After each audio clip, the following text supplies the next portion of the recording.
and welcome back to my channel. And today I have another wonderful review for you, and we're going to be talking about two of the Lorac Unzipped Sunset palettes. If you haven't seen the haul where I picked these up, I will leave that linked down below for you, but we are going to give an honest review on these, even though personally I am a little bit obsessed, but we will try to keep an open mind for the sake of you guys. As always, please don't forget to like and subscribe and tap that notification bell to be notified of more videos, and let's do the review.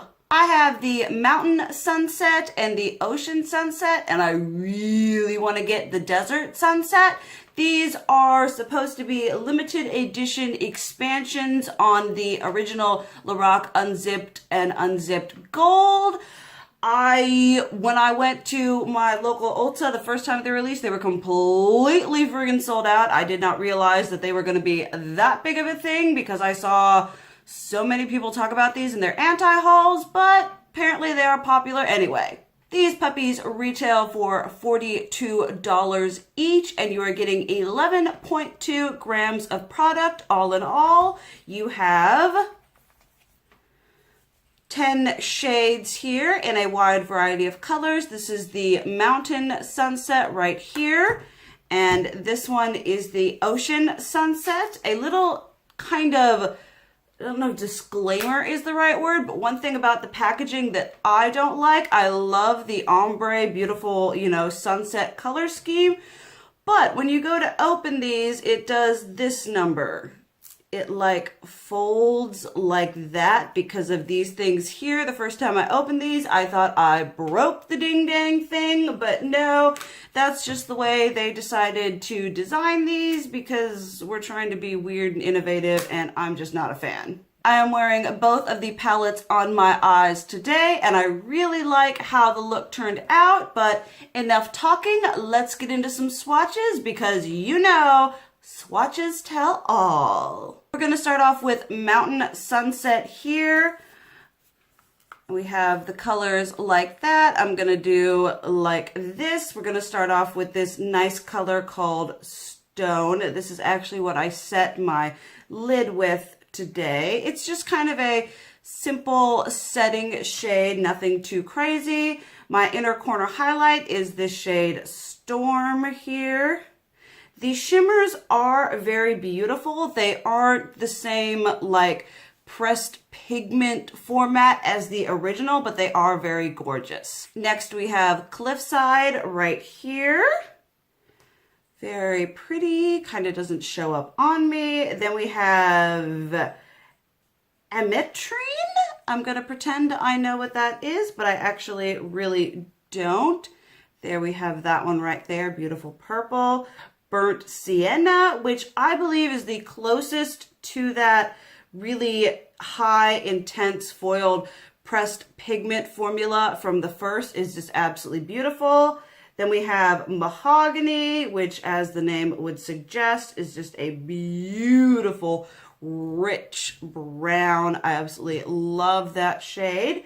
And then we have Graphite here, which is sort of a gray-based brown. Very pigmented and beautiful. You can see that right there on the bottom. Then we have Earth, which is a more warm-based brown. I do like the fact that they do include the cool tone brown and the warm tone brown for you to be able to kind of get whatever look you want.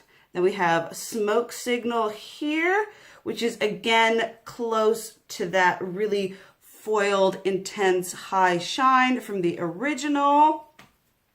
And then last but not least, we have Blackout, which is a black, but I don't know if you can tell, it has like a deep forest green undertone, which I think is so unique. I'm actually going to do that one on top. It is a beautiful black, but having that like olive forest undertone, I think is very unique. Overall, the quality of this palette is really good. I find that it is on par with the original Unzipped formula. A lot of people were a little bummed that a lot of these shimmers weren't the same opacity, if that's even a word, and the same like rich, bright, bold colors. As you can see, some of them do definitely perform exceptionally well, like this one and this one. The mattes are absolutely stunning. They are very smooth. This is a phenomenal product from Lorac. I think they really did a good job on the overall formulation.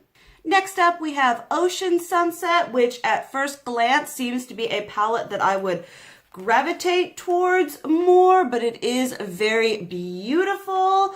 The colors, I think in this one overall kind of called to me a bit more, but I do like the Mountain Sunset one. But let's do some swatches of this bad boy too.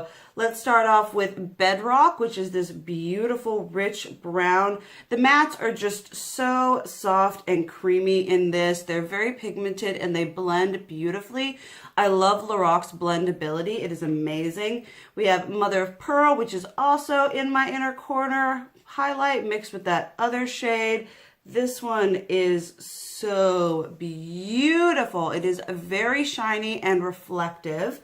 Then we have Sundown, which I have on my lower lash line, which is just a beautiful pinky mauve. I mean, I look at that color and I think sunset. Next up is Saltwater, which is what I have on this part of my lid here. This is such a beautiful, unique color. It isn't like the crazy metallic high shine finish. It's more of like, you can barely fragging see it. It's more of like a nice top coat. It would look beautiful over all different kinds of shadows. It is very sparkly. Personally, I like it. I would like it a bit more if it were that like pressed pigment we know from the original Unzipped. And then we have Sandbar here, which is that pressed pigment formula. It is just stunning. So beautiful. Then we have Ocean Floor. Once again, we're dealing with that high metallic shine. Absolutely stunning. The shades, even though they come in a variety of finishes, the quality and the just formula consistently throughout all of them is really good. Next, we have High Tide, which is what I have in my crease and my outer V and mixed a little bit on my lower lash line. This is another beautiful, like red-based pink. It is just absolutely stunning. I had absolutely no problem blending out any of these colors. Then we have Horizon, which is what I started in my crease and kind of all over after I set my eye primer. This is what I went in with. I'm actually going to do this one on the top here. It is just a beautiful kind of orangey brown burnt fresco color. Why did I even say fresco? Then we have Stingray down at the bottom, which is this like purple blue. This one is very powdery, and I find out of all of them, this one, although it is exceptionally pigmented, I did have the hardest time blending this out, and I know dark colors can be just difficult all around, but the color is absolutely stunning. I really want to try this one as an eyeliner. And then, but it is very powdery. Then last but not least, we have Sea Urchin right here, which is sort of a like mauve brown plummy color. There we have it. Wow, I thought I was swatching in the right direction. I guess not. There it is right there on the bottom. It's just a really beautiful kind of shimmery one, but obviously the crazy shimmer ones in here are these two. They're really standouts. I love this one, this one. I mean, all the colors in this are just really beautiful. I'm very much drawn to them.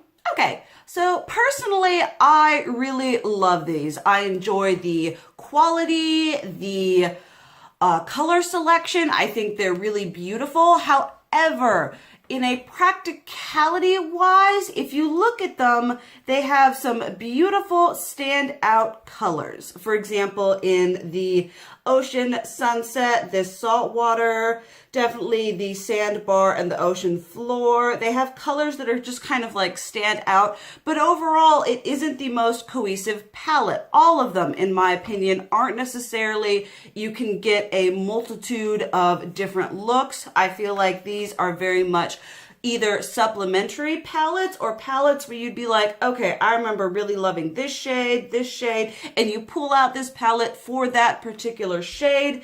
These palettes would work well for, say, one and done if you just want to take this all over the lid, or even, you know, 1 and 2, this, you know, all over, darken up a little bit with this. But overall, these I feel don't have the same variety as the original Unzipped. They are beautiful and are much more colorful, less neutral, more very thematic palettes. But if you aren't drawn to these colors and are looking for a palette that you're going to be able to pull out and use just that, I wouldn't recommend these. They are a bit of a pretty penny. I mean, higher end palettes usually are. But if you already enjoy the Lorac formulas and you are drawn to these colors, I do recommend them. I think they are beautiful palettes and they perform well. Just the ability to stand on their own next to, say, Anastasia Beverly Hills Modern Renaissance or a Naked palette or a chocolate bar, there just isn't as much versatility and wearability in these. They are very nice quality, very beautiful shades. And once again, if you like these shades, I do recommend picking them up because the quality is wonderful. I really like them, but definitely go into store, swatch them, look at the color selection, and really think, am I going to use this, and how practical is it for me to own it? Is it going to work for me, or am I going to have to work for it? Well, there we have it. That was my review of 2 of the Lorac Unzipped Sunset palettes, which I do personally really enjoy. Let me know if you guys have bought this palette, if you want to, if you don't want to. Please don't come at me because I broke my anti-haul. I absolutely had no intention of getting these, so sometimes it just happens, and in the long run, it's just makeup. It's not that deep. It's nothing we all need to get butthurt over. So, and Lorac is cruelty-free, so it's not so bad. I love how I'm just sitting here justifying breaking my anti-haul. Oh well. Thank you guys so much for watching. I love you, and as always, keep it real. Mwah!